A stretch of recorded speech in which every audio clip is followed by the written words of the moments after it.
ಓಂ ಶಾಂತಿ. ಇಂದು ಪ್ರಾತಃ ಮುರುಳಿ ದಿನಾಂಕ ಸೆಪ್ಟೆಂಬರ್ 6, 2025. ಮಧುರ ಮಕ್ಕಳೇ, ನಿಮಗೆ ಇದೇ ಚಿಂತೆ ಇರಲಿ, ನಾವು ಎಲ್ಲರಿಗೆ ಹೇಗೆ ಸುಖಧಾಮದ ಮಾರ್ಗ ತಿಳಿಸುವುದು, ಎಲ್ಲರಿಗೆ ಇದು ಅರ್ಥವಾಗಲಿ. ಇದೇ ಪುರುಷೋತ್ತಮರಾಗುವ ಸಂಗಮಯುಗವಾಗಿದೆ. ಪ್ರಶ್ನೆ: ನೀವು ಮಕ್ಕಳು ಪರಸ್ಪರದಲ್ಲಿ ಒಬ್ಬರು ಇನ್ನೊಬ್ಬರಿಗೆ ಯಾವಾಗ ಶುಭಾಶಯಗಳನ್ನು ಕೊಡುತ್ತೀರಿ? ಮನುಷ್ಯರು ಯಾವಾಗ ಶುಭಾಶಯಗಳನ್ನು ಕೊಡುತ್ತಾರೆ? ಉತ್ತರ: ಯಾರಾದರೂ ಜನ್ಮ ಪಡೆದಾಗ, ವಿಜಯಿಗಳಾದಾಗ ಹಾಗೂ ವಿವಾಹವಾದಾಗ, ಇಲ್ಲವೇ ವಿಶೇಷ ದಿನದಂದು ಮನುಷ್ಯರು ಶುಭಾಶಯಗಳನ್ನು ಹೇಳುತ್ತಾರೆ. ಆದರೆ ಅದೇನು ಸತ್ಯವಾದ ಶುಭಾಶಯಗಳಲ್ಲ. ನೀವು ಮಕ್ಕಳು ಒಬ್ಬರು ಇನ್ನೊಬ್ಬರಿಗೆ ಶಿವ ತಂದೆಯ ಮಕ್ಕಳಾಗುವ ಶುಭಾಶಯಗಳನ್ನು ಕೊಡುತ್ತೀರಿ. ನೀವು ಹೇಳುತ್ತೀರಿ, ನಾವು ಎಷ್ಟು ಭಾಗ್ಯಶಾಲಿಗಳಾಗಿದ್ದೇವೆ, ಎಲ್ಲ ದುಃಖಗಳಿಂದ ಮುಕ್ತರಾಗಿ ಸುಖಧಾಮಕ್ಕೆ ಹೋಗುತ್ತೇವೆ. ನಿಮಗೆ ಒಳಗಿಂದೊಳಗೆ ಖುಷಿಯಾಗುತ್ತದೆ. ಓಂ ಶಾಂತಿ. ಬೇಹದ್ದಿನ ತಂದೆಯು ಬೇಹದ್ದಿನ ಮಕ್ಕಳಿಗೆ ತಿಳಿಸುತ್ತಾರೆ. ಅಂದಾಗ ಪ್ರಶ್ನೆಯು ಉತ್ಪನ್ನವಾಗುತ್ತದೆ, ಬೇಹದ್ದಿನ ತಂದೆ ಯಾರು? ಇದನ್ನಂತೂ ತಿಳಿದುಕೊಂಡಿದ್ದೀರಿ. ಎಲ್ಲರ ತಂದೆಯು ಒಬ್ಬರೇ ಆಗಿದ್ದಾರೆ. ಅವರಿಗೆ ಪರಮಪಿತನೆಂದು ಹೇಳಲಾಗುತ್ತದೆ. ಲೌಕಿಕ ತಂದೆಗೆ ಪರಮಪಿತನೆಂದು ಹೇಳುವುದಿಲ್ಲ. ಆದ್ದರಿಂದ ಪರಮಪಿತ ಒಬ್ಬರೇ ಆಗಿದ್ದಾರೆ. ಆದರೆ ಅವರನ್ನು ಎಲ್ಲಾ ಮಕ್ಕಳು ಮರೆತು ಹೋಗಿದ್ದಾರೆ. ಆದ್ದರಿಂದ ಪರಮಪಿತ ಪರಮಾತ್ಮ ದುಃಖಹರ್ತ, ಸುಖಕರ್ತನಾಗಿದ್ದಾರೆ. ಅವರನ್ನು ನೀವು ಮಕ್ಕಳು ತಿಳಿದುಕೊಂಡಿದ್ದೀರಿ. ತಂದೆಯು ನಮ್ಮ ದುಃಖವನ್ನು ಹೇಗೆ ದೂರ ಮಾಡುತ್ತಿದ್ದಾರೆ, ಮತ್ತೆ ಸುಖ ಶಾಂತಿಯಲ್ಲಿ ಹೋಗುತ್ತೇವೆ. ಎಲ್ಲರೂ ಸುಖದಲ್ಲಿ ಹೋಗುವುದಿಲ್ಲ. ಕೆಲವರು ಸುಖಧಾಮದಲ್ಲಿ, ಇನ್ನು ಕೆಲವರು ಶಾಂತಿಧಾಮದಲ್ಲಿ ಹೋಗುತ್ತಾರೆ.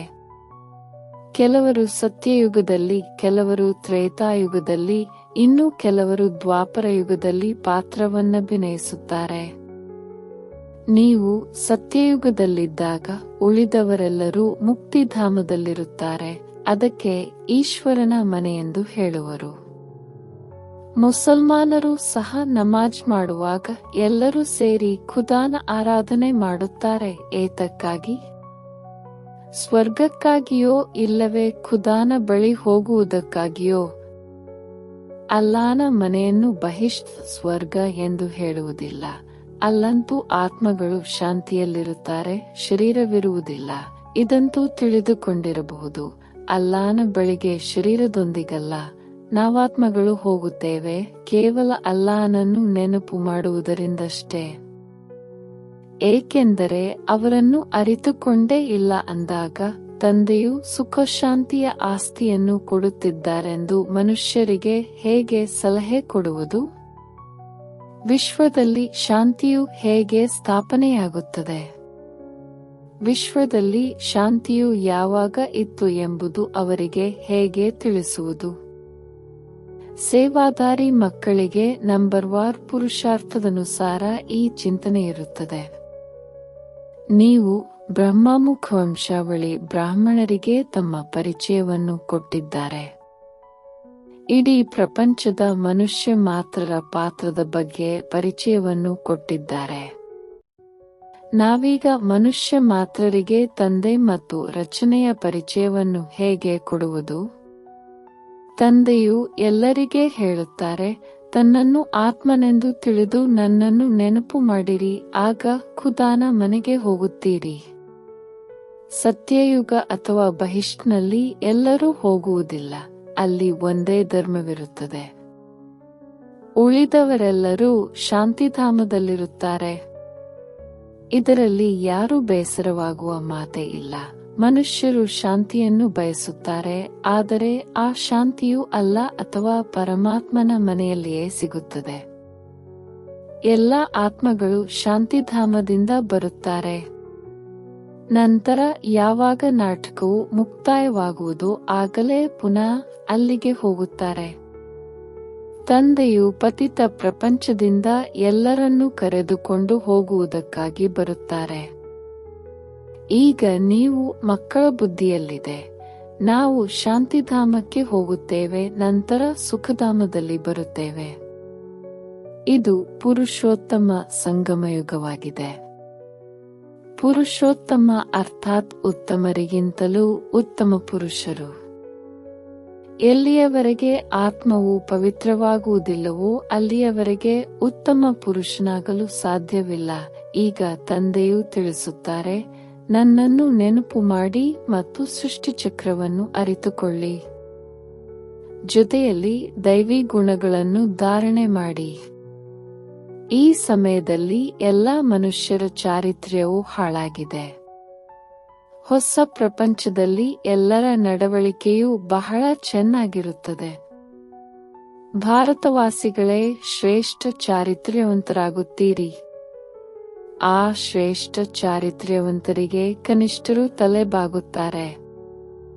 ಅವರ ಚಲನೆಯನ್ನು ವರ್ಣನೆ ಮಾಡುತ್ತಾರೆ. ಇದನ್ನು ನೀವು ಮಕ್ಕಳೇ ತಿಳಿದುಕೊಳ್ಳುತ್ತೀರಿ. ಇದನ್ನು ಅನ್ಯರಿಗೆ ತಿಳಿಸುವುದು ಹೇಗೆ? ಯಾವ ಸಹಜಯುಕ್ತಿಯನ್ನು ರಚಿಸುವುದು? ಇದು ಆತ್ಮಗಳ ಮೂರನೆಯ ನೇತ್ರವನ್ನು ತೆರೆಸುವ ಸೇವೆಯಾಗಿದೆ. ತಂದೆಯ ಆತ್ಮದಲ್ಲಿ ಜ್ಞಾನವಿದೆ. ಬಲೆ ಮನುಷ್ಯರು ನನ್ನಲ್ಲಿ ಜ್ಞಾನವಿದೆ ಎಂದು ಹೇಳುತ್ತಾರೆ, ಆದರೆ ಇದು ದೇಹಾಭಿಮಾನವಾಗಿದೆ. ಇಲ್ಲಿ ಆತ್ಮಾಭಿಮಾನಿಗಳಾಗಬೇಕಾಗಿದೆ. ಸನ್ಯಾಸಿಗಳ ಬಳಿ ಶಾಸ್ತ್ರಗಳ ಜ್ಞಾನವಿದೆ. ತಂದೆಯ ಜ್ಞಾನವನ್ನಂತೂ ತಂದೆಯೇ ಬಂದು ಕೊಡಬೇಕಾಗುವುದು. ಹೀಗೆ ಯುಕ್ತಿಯಿಂದ ತಿಳಿಸಬೇಕಾಗಿದೆ. ಹೀಗೆ ಅವರು ಕೃಷ್ಣನನ್ನೇ ಭಗವಂತನೆಂದು ತಿಳಿಯುತ್ತಾರೆ. ಭಗವಂತನನ್ನು ತಿಳಿದುಕೊಂಡಿಲ್ಲ. ಋಷಿ ಮುನಿ ಮೊದಲಾದವರು ಸಹ ಭಗವಂತನ ಬಗ್ಗೆ ನಮಗೂ ಗೊತ್ತಿಲ್ಲವೆಂದು ಹೇಳುತ್ತಿದ್ದರು. ಮನುಷ್ಯರು ಭಗವಂತನಾಗಲು ಸಾಧ್ಯವಿಲ್ಲ. ನಿರಾಕಾರ ಭಗವಂತನೇ ರಚಯಿತನಾಗಿದ್ದಾರೆಂದು ತಿಳಿದುಕೊಳ್ಳುತ್ತಾರೆ. ಆದರೆ ಅವರು ಹೇಗೆ ರಚಿಸುತ್ತಾರೆ? ಅವರ ನಾಮರೂಪ ದೇಶಕಾಲ ಯಾವುದು ಎಂದು ಕೇಳಿದರೆ ಅವರು ನಾಮರೂಪದಿಂದ ಭಿನ್ನವಾಗಿದ್ದಾರೆಂದು ಹೇಳಿಬಿಡುತ್ತಾರೆ. ನಾಮರೂಪದಿಂದ ಭಿನ್ನವಾದ ವಸ್ತುವಿರಲು ಹೇಗೆ ಸಾಧ್ಯ? ಇದು ಅಸಂಭವವೆಂದೇ ತಿಳಿದುಕೊಳ್ಳುವುದಿಲ್ಲ. ಒಂದು ವೇಳೆ ಪರಮಾತ್ಮನು ಕಲ್ಲು, ಮುಳ್ಳು, ಮೀನು, ಮೊಸಳೆ ಎಲ್ಲದರಲ್ಲಿಯೂ ಇದ್ದಾರೆಂದು ಹೇಳುವುದಾದರೆ ಅದು ಸಹ ನಾಮರೂಪವಾಯಿತಲ್ಲವೇ? ಕೆಲವೊಮ್ಮೆ ಕೆಲವೊಂದು ತರಹ ಹೇಳುತ್ತಿರುತ್ತಾರೆ. ಮಕ್ಕಳಿಗೆ ದಿನರಾತ್ರಿ ಬಹಳ ಚಿಂತನೆ ನಡೆಯುತ್ತಿರಬೇಕು. ನಾವು ಮನುಷ್ಯರಿಗೆ ಹೇಗೆ ತಿಳಿಸುವುದು? ಇದು ಮನುಷ್ಯರಿಂದ ದೇವತೆಗಳಾಗುವ ಪುರುಷೋತ್ತಮ ಸಂಗಮಯುಗವಾಗಿದೆ. ಮನುಷ್ಯರು ದೇವತೆಗಳಿಗೆ ನಮಸ್ಕಾರ ಮಾಡುತ್ತಾರೆ. ಮನುಷ್ಯರು ಮನುಷ್ಯರಿಗೆ ಮಾಡುವುದಿಲ್ಲ. ಮನುಷ್ಯರು ಭಗವಂತ ಅಥವಾ ದೇವತೆಗಳಿಗೆ ನಮಸ್ಕಾರ ಮಾಡುತ್ತಾರೆ. ಮುಸಲ್ಮಾನರು ಸಹ ಆರಾಧನೆ ಮಾಡುತ್ತಾರೆ. ಅಲ್ಲಾಹನನ್ನು ನೆನಪು ಮಾಡುತ್ತಾರೆ. ನೀವು ತಿಳಿದುಕೊಂಡಿದ್ದೀರಿ, ಅವರು ಅಲ್ಲಾಹನ ಬಳಿಯಂತೂ ತಲುಪಲು ಸಾಧ್ಯವಿಲ್ಲ. ಮುಖ್ಯ ಮಾತೇನೆಂದರೆ ಅಲ್ಲಾಹನ ಬಳಿ ಹೇಗೆ ಹೋಗುವುದು? ಮತ್ತೆ ಅಲ್ಲಾಹನು ಹೇಗೆ ಹೊಸ ಸೃಷ್ಟಿಯನ್ನು ರಚಿಸುತ್ತಾರೆ? ಇವೆಲ್ಲ ಮಾತುಗಳನ್ನು ಹೇಗೆ ತಿಳಿಸಿಕೊಡುವುದು? ಇದಕ್ಕಾಗಿ ಮಕ್ಕಳೇ ವಿಚಾರ ಸಾಗರ ಮಂಥನ ಮಾಡಬೇಕಾಗುತ್ತದೆ. ತಂದೆಯಂತೂ ಮಾಡುವುದಿಲ್ಲ. ತಂದೆಯು ಮಕ್ಕಳಿಗೆ ವಿಚಾರ ಸಾಗರ ಮಂಥನ ಮಾಡುವ ಯುಕ್ತಿಯನ್ನು ಕಲಿಸುತ್ತಾರೆ.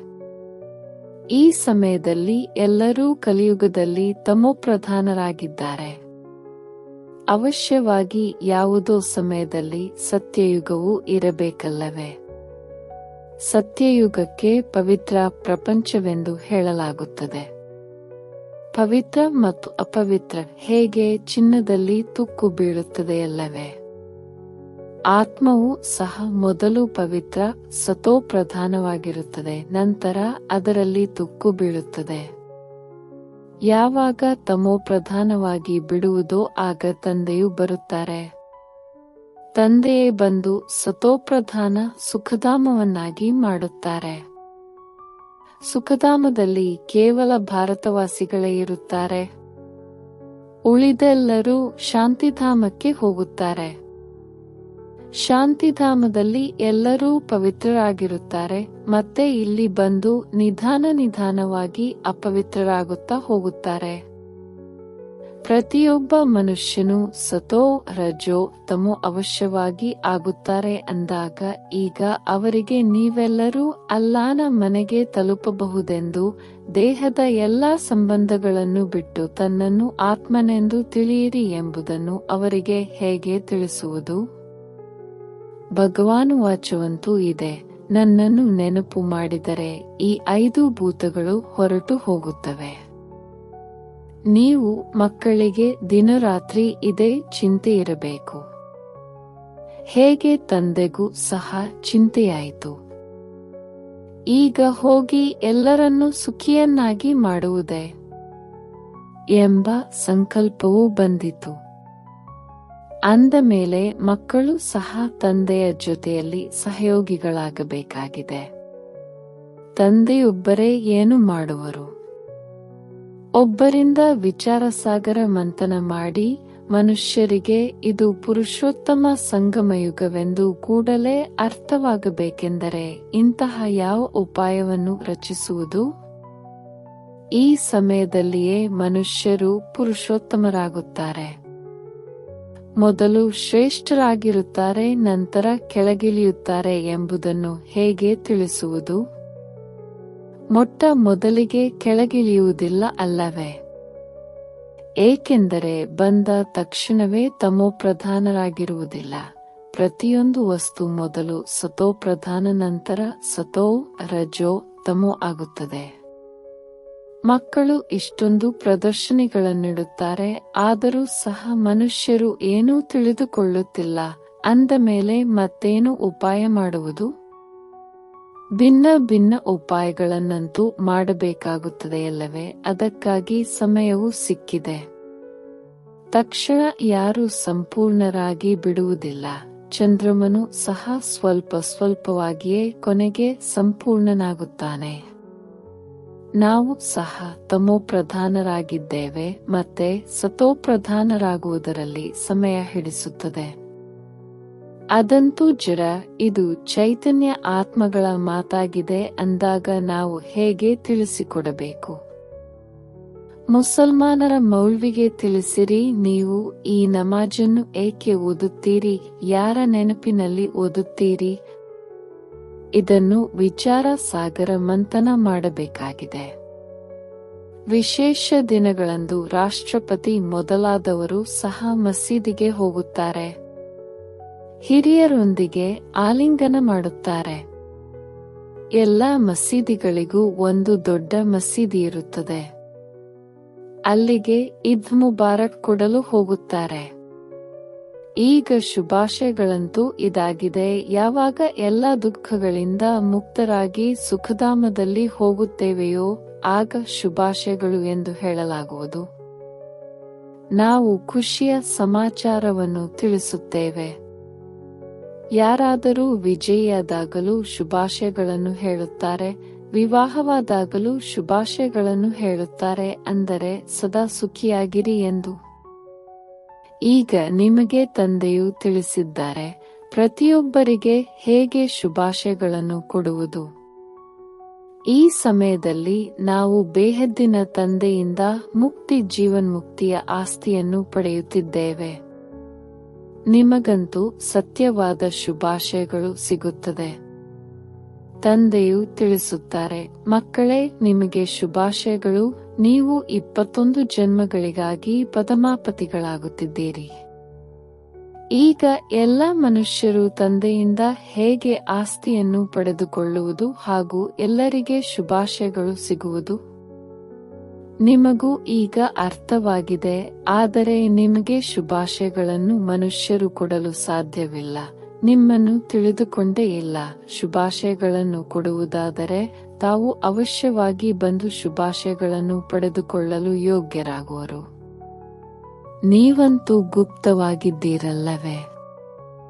ಒಬ್ಬರು ಇನ್ನೊಬ್ಬರಿಗೆ ಶುಭಾಶಯಗಳನ್ನು ಕೊಡಬಲ್ಲಿರಿ. ಶುಭಾಶಯಗಳು. ನಾವು ಬೇಹದ್ದಿನ ತಂದೆಯ ಮಕ್ಕಳಾಗಿದ್ದೇವೆ. ನೀವು ಮಕ್ಕಳು ಎಷ್ಟು ಭಾಗ್ಯಶಾಲಿಗಳಾಗಿದ್ದೀರಿ. ಯಾರಾದರೂ ಜನ್ಮ ಪಡೆದಾಗ ಅಥವಾ ಲಾಟರಿ ಸಿಕ್ಕಿದಾಗ ಶುಭಾಶಯಗಳೆಂದು ಹೇಳುತ್ತಾರೆ. ಮಕ್ಕಳು ಉತ್ತೀರ್ಣರಾದಾಗಲೂ ಸಹ ಶುಭಾಶಯಗಳನ್ನು ಹೇಳುತ್ತಾರೆ. ನಿಮಗೆ ಒಳಗಿಂದೊಳಗೆ ಖುಷಿಯಾಗುತ್ತದೆ. ತಮಗೆ ಶುಭಾಶಯಗಳನ್ನು ಹೇಳಿಕೊಳ್ಳುತ್ತೀರಿ. ನಮಗೆ ತಂದೆಯು ಸಿಕ್ಕಿದ್ದಾರೆ, ಅವರಿಂದ ನಾವು ಆಸ್ತಿಯನ್ನು ಪಡೆಯುತ್ತಿದ್ದೇವೆ. ತಂದೆಯು ತಿಳಿಸುತ್ತಾರೆ, ನೀವಾತ್ಮಗಳು ದುರ್ಗತಿಯನ್ನು ಪಡೆದಿದ್ದೀರಿ, ನೀವೀಗ ಸದ್ಗತಿಯನ್ನು ಪಡೆಯುತ್ತೀರಿ. ಶುಭಾಶಯಗಳಂತೂ ಎಲ್ಲರಿಗೂ ಸಿಗುತ್ತದೆ.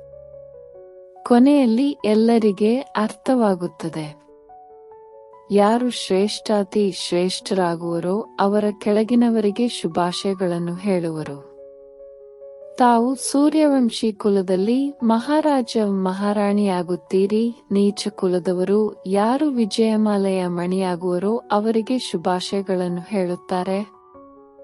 ಯಾರು ತೇರ್ಗಡೆಯಾಗುವರೋ ಅವರಿಗೆ ಶುಭಾಶಯಗಳು ಸಿಗುವುದು, ಅವರದೇ ಪೂಜೆಯೂ ನಡೆಯುತ್ತದೆ. ಆತ್ಮಕ್ಕೂ ಶುಭಾಶಯಗಳು. ಯಾವುದು ಶ್ರೇಷ್ಠ ಪದವಿಯನ್ನು ಪಡೆಯುತ್ತದೆ, ನಂತರ ಭಕ್ತಿ ಮಾರ್ಗದಲ್ಲಿ ಅವರಿಗೆ ಪೂಜೆಯೂ ನಡೆಯುತ್ತದೆ. ಏಕೆ ಪೂಜೆ ಮಾಡುತ್ತೇವೆಂದು ಮನುಷ್ಯರಿಗೆ ಗೊತ್ತಿಲ್ಲ ಅಂದಾಗ ಮಕ್ಕಳಿಗೆ ಇದೇ ಚಿಂತೆ ಇರುತ್ತದೆ. ಎಲ್ಲರಿಗೆ ಹೇಗೆ ತಿಳಿಸಿಕೊಡುವುದು? ನಾವು ಪವಿತ್ರರಾಗಿದ್ದೇವೆ, ಅನ್ಯರನ್ನು ಪವಿತ್ರರನ್ನಾಗಿ ಮಾಡುವುದು ಹೇಗೆ? ಪ್ರಪಂಚವಂತೂ ದೊಡ್ಡದಾಗಿದೆಯಲ್ಲವೇ? ಮನೆ ಮನೆಗೂ ಸಂದೇಶ ತಲುಪಬೇಕಾದರೆ ಯಾವ ಯುಕ್ತಿಯನ್ನು ರಚಿಸುವುದು? ಸಂದೇಶ ಪತ್ರಗಳನ್ನು ಹಂಚುವುದರಿಂದಲೂ ಎಲ್ಲರಿಗೂ ಸಿಗುವುದಿಲ್ಲ. ಈಗಂತೂ ಪ್ರತಿಯೊಬ್ಬರ ಕೈಗೆ ಸಂದೇಶವು ಸಿಗಬೇಕು, ಏಕೆಂದರೆ ತಂದೆಯ ಬಳಿ ಹೇಗೆ ತಲುಪಬೇಕೆಂದು ಅವರಿಗೆ ತಿಳಿದೇ ಇಲ್ಲ. ಎಲ್ಲ ಮಾರ್ಗಗಳು ಪರಮಾತ್ಮನೊಂದಿಗೆ ಮಿಲನ ಮಾಡುವ ಮಾರ್ಗಗಳೆಂದು ಹೇಳಿ ಬಿಡುತ್ತಾರೆ. ಆದರೆ ತಂದೆಯು ಹೇಳುತ್ತಾರೆ, ಈ ಭಕ್ತಿ, ದಾನ, ಪುಣ್ಯ ಇತ್ಯಾದಿಗಳನ್ನು ಜನ್ಮ ಜನ್ಮಾಂತರದಿಂದಲೂ ಮಾಡುತ್ತಾ ಬಂದಿದ್ದೀರಿ, ಆದರೆ ಮಾರ್ಗವೆಲ್ಲಿ ಸಿಕ್ಕಿತು? ಇದೆಲ್ಲವೂ ಅನಾದಿಯಿಂದ ನಡೆಯುತ್ತಾ ಬಂದಿದೆ ಎಂದು ಹೇಳಿ ಬಿಡುತ್ತಾರೆ. ಆದರೆ ಯಾವಾಗಿನಿಂದ ಆರಂಭವಾಯಿತು? ಅನಾದಿಯ ಅರ್ಥವನ್ನು ತಿಳಿದುಕೊಂಡಿಲ್ಲ. ನಿಮ್ಮಲ್ಲಿಯೂ ಸಹ ನಂಬರ್ವಾರ್ ಪುರುಷಾರ್ಥದನುಸಾರ ತಿಳಿದುಕೊಂಡಿದ್ದೀರಿ. ಜ್ಞಾನದ ಪ್ರಾರಬ್ಧವು 21 ಜನ್ಮಗಳವರೆಗೆ ನಡೆಯುತ್ತದೆ. ಅದು ಸುಖ, ನಂತರ ದುಃಖ ಸಿಗುತ್ತದೆ. ನೀವು ಮಕ್ಕಳಿಗೆ ಲೆಕ್ಕವನ್ನು ತಿಳಿಸಲಾಗುತ್ತದೆ. ಬಹಳ ಭಕ್ತಿ ಮಾಡಿದ್ದೀರಿ. ಇವೆಲ್ಲ ರಹಸ್ಯಯುಕ್ತ ಮಾತುಗಳನ್ನು ಒಬ್ಬೊಬ್ಬರಿಗೂ ತಿಳಿಸಲು ಸಾಧ್ಯವಿಲ್ಲ. ಏನು ಮಾಡುವುದು? ದಿನ ಪತ್ರಿಕೆಗಳಲ್ಲಿ ಹಾಕಿಸಬೇಕು. ಸಮಯವಂತೂ ಹಿಡಿಸುತ್ತದೆ. ಅಷ್ಟು ಬೇಗನೆ ಎಲ್ಲರಿಗೆ ಸಂದೇಶವು ಸಿಗಲು ಸಾಧ್ಯವಿಲ್ಲ. ಎಲ್ಲರೂ ಪುರುಷಾರ್ಥ ಮಾಡಲು ತೊಡಗಿಬಿಟ್ಟರೆ ಮತ್ತೆ ಎಲ್ಲರೂ ಸ್ವರ್ಗದಲ್ಲಿ ಬಂದು ಬಿಡುವರು. ಆದರೆ ಇದು ಸಾಧ್ಯವಿಲ್ಲ. ಈಗ ನೀವು ಸ್ವರ್ಗಕ್ಕಾಗಿ ಪುರುಷಾರ್ಥ ಮಾಡುತ್ತೀರಿ. ಈಗ ಯಾರು ನಮ್ಮ ಧರ್ಮದವರಿದ್ದಾರೆಯೋ ಅವರನ್ನು ಪುನಃ ಕರೆತರುವುದು ಹೇಗೆ? ಯಾರ್ಯಾರು ಇಲ್ಲಿಂದ ಮತಾಂತರಗೊಂಡಿದ್ದಾರೆ ಎಂಬುದು ಹೇಗೆ ತಿಳಿಯುವುದು? ಹಿಂದೂ ಧರ್ಮದವರು ಮೂಲತಃ ದೇವಿ ದೇವತಾ ಧರ್ಮದವರಾಗಿದ್ದಾರೆ. ಇದನ್ನು ಯಾರೂ ತಿಳಿದುಕೊಂಡಿಲ್ಲ. ಪಕ್ಕಾ ಹಿಂದೂಗಳಾಗಿದ್ದರೆ ತಮ್ಮ ಆದಿ ಸನಾತನ ದೇವಿ ದೇವತಾ ಧರ್ಮವನ್ನು ಒಪ್ಪುತ್ತಾರೆ. ಈ ಸಮಯದಲ್ಲಿ ಎಲ್ಲರೂ ಪತಿತರಾಗಿದ್ದಾರೆ. ಪತಿತ ಪಾವನ ಬನ್ನಿ ಎಂದು ಕರೆಯುತ್ತಾರೆ. ಬಂದು ನಮ್ಮನ್ನು ಪಾವನ ಪ್ರಪಂಚದಲ್ಲಿ ಕರೆದುಕೊಂಡು ಹೋಗಿ ಎಂದು ನಿರಾಕಾರನನ್ನೇ ಕರೆಯುತ್ತಾರೆ. ಅವರು ಇಷ್ಟು ದೊಡ್ಡ ರಾಜ್ಯವನ್ನು ಹೇಗೆ ಪಡೆದುಕೊಂಡರು? ಅದನ್ನು ಗೆದ್ದು ರಾಜ್ಯ ಪಡೆದಿದ್ದಾರೆ ಎಂದು ಹೇಳಲು ಭಾರತದಲ್ಲಿ ಈ ಸಮಯದಲ್ಲಂತೂ ಯಾವುದೇ ರಾಜಧಾನಿ ಇಲ್ಲ. ಅವರು ಯುದ್ಧ ಮಾಡಿ ರಾಜ್ಯವನ್ನು ಪಡೆಯುವುದಿಲ್ಲ. ಮನುಷ್ಯರಿಂದ ದೇವತೆಗಳನ್ನಾಗಿ ಹೇಗೆ ಮಾಡುವುದು ಎಂಬುದು ಯಾರಿಗೂ ತಿಳಿದಿಲ್ಲ. ನಿಮಗೂ ಸಹ ಈಗ ತಂದೆಯಿಂದ ಅರ್ಥವಾಗಿದೆ. ಅಂದ ಮೇಲೆ ಮುಕ್ತಿ ಜೀವನ್ಮುಕ್ತಿಯನ್ನು ಪಡೆಯಬೇಕಾದರೆ ಎಲ್ಲರಿಗೆ ಹೇಗೆ ತಿಳಿಸುವುದು? ಪುರುಷಾರ್ಥ ಮಾಡಿಸುವವರು ಬೇಕಲ್ಲವೇ? ಯಾರು ತಮ್ಮನ್ನು ಅರಿತುಕೊಂಡು ಅಲ್ಲಾಹನನ್ನು ನೆನಪು ಮಾಡುವಂತಿರಬೇಕು. ತಿಳಿಸಿ, ನೀವು ಭಗವಂತನ ಶುಭಾಶಯಗಳೆಂದು ಯಾವುದಕ್ಕೆ ಹೇಳುತ್ತೀರಿ? ನೀವು ಅಲ್ಲಾಹನ ಬಳಿ ಹೋಗುತ್ತಿದ್ದೀರಿ, ಪಕ್ಕಾ ನಿಶ್ಚಯವಿದೆಯೇ? ಯಾವುದಕ್ಕಾಗಿ ನಿಮಗೆ ಇಷ್ಟೊಂದು ಖುಷಿಯಿರುತ್ತದೆ? ಇದನ್ನಂತೂ ಅನೇಕ ವರ್ಷಗಳಿಂದಲೂ ನೀವು ಮಾಡುತ್ತಾ ಬಂದಿದ್ದೀರಿ. ಆದರೆ ಎಂದಾದರೂ ಖುದಾನ ಬಳಿ ಹೋಗುತ್ತೀರೋ ಅಥವಾ ಇಲ್ಲವೋ? ಅವಶ್ಯವಾಗಿ ನಾವು ಏತಕ್ಕಾಗಿ ಓದುತ್ತೇವೆ ಎಂದು ತಬ್ಬಿಬ್ಬಾಗುತ್ತಾರೆ. ಅವಶ್ಯವಾಗಿ ನಾವು ಏನು ಮಾಡುವುದಕ್ಕಾಗಿ ಓದುತ್ತೇವೆ? ಶ್ರೇಷ್ಠಾತಿ ಶ್ರೇಷ್ಠನು ಒಬ್ಬ ಅಲ್ಲಾಹ್ ಆಗಿದ್ದಾರೆ. ಅಲ್ಲಾಹನ ಮಕ್ಕಳು ನೀವು ಸಹ ಆತ್ಮಗಳಾಗಿದ್ದೀರೆಂದು ತಿಳಿಸಿಕೊಡಿ. ನಾವು ಅಲ್ಲಾಹನ ಬಳಿ ಹೋಗಬೇಕೆಂದು ಆತ್ಮವು ಬಯಸುತ್ತದೆ. ಯಾವ ಆತ್ಮವು ಮೊದಲು ಪವಿತ್ರವಾಗಿತ್ತೋ ಅದು ಈಗ ಪತಿತವಾಗಿದೆ. ಈಗ ಈ ಪ್ರಪಂಚವನ್ನಂತೂ ಸ್ವರ್ಗವೆಂದು ಹೇಳುವುದಿಲ್ಲ. ಈಗ ಎಲ್ಲ ಆತ್ಮಗಳು ಪತಿತರಾಗಿದ್ದಾರೆ. ಅಂದ ಮೇಲೆ ಅಲ್ಲಾಹನ ಮನೆಗೆ ಹೋಗಲು ಹೇಗೆ ಪಾವನರಾಗುವುದು? ಅಲ್ಲಿ ವಿಕಾರಿ ಆತ್ಮಗಳಿರುವುದಿಲ್ಲ. ಅಂದ ಮೇಲೆ ನಿರ್ವಿಕಾರಿಯಾಗಬೇಕು, ಅಂದರೆ ತಕ್ಷಣ ಸತೋಪ್ರಧಾನರಾಗಿ ಬಿಡುವುದಿಲ್ಲ. ಇದೆಲ್ಲವನ್ನು ವಿಚಾರ ಸಾಗರ ಮಂಥನ ಮಾಡಬೇಕಾಗಿದೆ. ಈ ತಂದೆಗೆ ಬ್ರಹ್ಮ ವಿಚಾರ ಸಾಗರ ಮಂಥನ ನಡೆಯುತ್ತದೆ. ಆದ್ದರಿಂದಲೇ ತಿಳಿಸುತ್ತಾರಲ್ಲವೇ? ಯಾರಿಗೆ ಹೇಗೆ ತಿಳಿಸಬೇಕೆಂದು ಯುಕ್ತಿಗಳನ್ನು ರಚಿಸಬೇಕು. ಒಳ್ಳೆಯದು. ಮಧುರಾತಿ ಮಧುರ ಅಗಲಿ ಹೋಗಿ ಮರಳಿ ಸಿಕ್ಕಿರುವ ಮಕ್ಕಳ ಪ್ರತಿ ಮಾತಾಪಿತಾ ಬಾಪ್ದಾದರವರ ನೆನಪು, ಪ್ರೀತಿ ಹಾಗೂ ಸುಪ್ರಭಾತ. ಆತ್ಮಿಕ ಮಕ್ಕಳಿಗೆ ಆತ್ಮಿಕ ತಂದೆಯ ನಮಸ್ತೆ. ಧಾರಣೆಗಾಗಿ ಮುಖ್ಯ ಸಾರ. ನಾನು ಹೋಗಿ ಮಕ್ಕಳನ್ನು ದುಃಖದಿಂದ ಬಿಡಿಸೋಣ, ಸುಖಿಗಳನ್ನಾಗಿ ಮಾಡೋಣ ಎಂದು ಹೇಗೆ ತಂದೆಗೆ ವಿಚಾರ ಬಂದಿತೋ ಅದೇ ರೀತಿ ತಂದೆಗೆ ಸಹಯೋಗಿಗಳಾಗಬೇಕಾಗಿದೆ. ಮನೆ ಮನೆಗೂ ಸಂದೇಶ ಕೊಡುವ ಯುಕ್ತಿಗಳನ್ನು ರಚಿಸಬೇಕಾಗಿದೆ. ಸರ್ವರ ಶುಭಾಶಯಗಳನ್ನು ಪ್ರಾಪ್ತಿ ಮಾಡಿಕೊಳ್ಳಲು ವಿಜಯಮಾಲೆಯ ಮಣಿಗಳಾಗುವ ಪುರುಷಾರ್ಥ ಮಾಡಬೇಕು, ಪೂಜ್ಯರಾಗಬೇಕಾಗಿದೆ. ವರದಾನ ಮಾಡುವವರು ಮತ್ತು ಮಾಡಿಸುವವರ ಸ್ಮೃತಿಯಿಂದ ಲೈಟ್ನ ಕಿರೀಟಧಾರಿ ಭವ. ನಾನು ನಿಮಿತ್ತ ಕರ್ಮಯೋಗಿ, ಮಾಡುವವನಾಗಿದ್ದೇನೆ, ಮಾಡಿಸುವವರು ತಂದೆಯಾಗಿದ್ದಾರೆ. ಒಂದು ವೇಳೆ ಈ ಸ್ಮೃತಿಯು ಸ್ವತಃವಾಗಿಯೇ ಇರುತ್ತದೆ ಎಂದರೆ ಸದಾ ಲೈಟ್ನ ಕಿರೀಟಧಾರಿ ಹಾಗೂ ನಿಶ್ಚಿಂತ ಚಕ್ರವರ್ತಿಯಾಗಿ ಬಿಡುತ್ತೀರಿ. ತಂದೆ ಮತ್ತು ನಾನು ಅಷ್ಟೇ, ಮೂರನೆಯವರು ಯಾರೂ ಇಲ್ಲ. ಈ ಅನುಭೂತಿಯು ಸಹಜವಾಗಿ ನಿಶ್ಚಿಂತ ಚಕ್ರವರ್ತಿಯನ್ನಾಗಿ ಮಾಡಿ ಬಿಡುತ್ತದೆ. ಯಾರು ಇಂತಹ ಚಕ್ರವರ್ತಿಯಾಗುತ್ತಾರೆ ಅವರೇ ಮಾಯಾಜೀತರು, ಕರ್ಮೇಂದ್ರಿಯ ಜೀತರು ಹಾಗೂ ಪ್ರಕೃತಿ ಜೀತರಾಗಿ ಬಿಡುತ್ತಾರೆ. ಆದರೆ ಒಂದು ವೇಳೆ ಯಾವುದೇ ತಪ್ಪಿನಿಂದ ಯಾವುದೇ ವ್ಯರ್ಥ ಭಾವದ ಹೊರೆಯು ತಮ್ಮ ಮೇಲೆ ತೆಗೆದುಕೊಂಡು ಬಿಡುತ್ತೀರೆಂದರೆ ಕಿರೀಟಕ್ಕೆ ಬದಲು ಚಿಂತೆಯ ಅನೇಕ ಹೊರೆಯು ತಲೆಯ ಮೇಲೆ ಬಂದು ಬಿಡುತ್ತದೆ. ಸ್ಲೋಗನ್: ಸರ್ವ ಬಂಧನಗಳಿಂದ ಮುಕ್ತರಾಗುವುದಕ್ಕಾಗಿ ದೈಹಿಕ ಸಂಬಂಧದಿಂದ ನಷ್ಟಮೋಹಿಯಾಗಿರಿ. ಅವ್ಯಕ್ತ ಸೂಚನೆ: ಈಗ ಲಗನ್ನಿನ ಪ್ರೀತಿಯ ಅಗ್ನಿಯನ್ನು ಪ್ರಜ್ವಲಿತಗೊಳಿಸಿ ಯೋಗವನ್ನು ಜ್ವಾಲಾರೂಪವನ್ನಾಗಿ ಮಾಡಿ. ಯೋಗದಲ್ಲಿ ಯಾವಾಗ ಅನ್ಯ ಎಲ್ಲ ಸಂಕಲ್ಪಗಳು ಶಾಂತವಾಗುತ್ತವೆ, ಒಂದೇ ಸಂಕಲ್ಪ ಇರುತ್ತದೆ, ತಂದೆ ಮತ್ತು ನಾನು. ಇದಕ್ಕೆ ಶಕ್ತಿಶಾಲಿಯಾದ ಯೋಗವೆಂದು ಹೇಳಲಾಗುತ್ತದೆ. ತಂದೆಯ ಮಿಲನದ ಅನುಭೂತಿಯಿಲ್ಲದೆ ಅನ್ಯ ಎಲ್ಲ ಸಂಕಲ್ಪಗಳು ಸಮಾವೇಶವಾದಾಗ ಹೇಳಲಾಗುತ್ತದೆ, ಜ್ವಾಲಾರೂಪದ ನೆನಪು ಯಾವುದರಿಂದ ಪರಿವರ್ತನೆಯಾಗುತ್ತದೆ. ಓಂ ಶಾಂತಿ. ನಿಮಗೆ ಇಷ್ಟವಾದರೆ ದಯವಿಟ್ಟು ಚಾನೆಲ್ ಸಬ್ಸ್ಕ್ರೈಬ್ ಮಾಡಿ. ಓಂ ಶಾಂತಿ.